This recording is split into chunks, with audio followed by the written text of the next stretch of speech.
NBA playoff season! Who are you rooting for? I'm rooting for the Cleveland Cavaliers tonight. I was speaking to my brother Jackson the other day, trying to quiz him on some presidential facts, and I told him that William Howard Taft didn't get stuck in the bathtub. That's right. So if you still thought that, then I really hate to break it to you. It then got me thinking about Taft starting the MLB 7th inning stretch.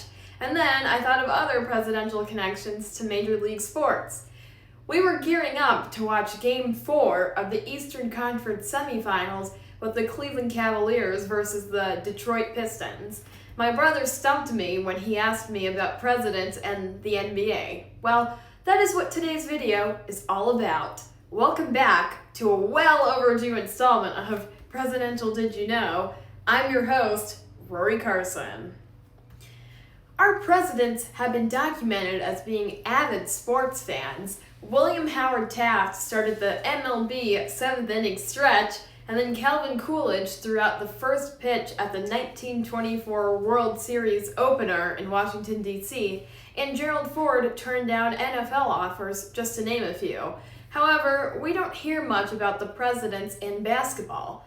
The NBA, as we know it, didn't become a major organization until 1946.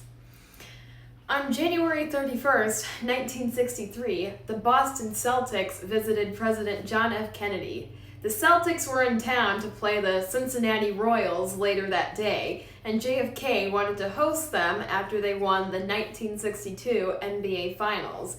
They became the first NBA team to visit the White House, setting a precedent for White House sports visits. On November 1st, 1974, Gerald Ford was in Portland, Oregon to support Republican Senator Bob Packwood right before the midterms, which were held on November 5th, 1974.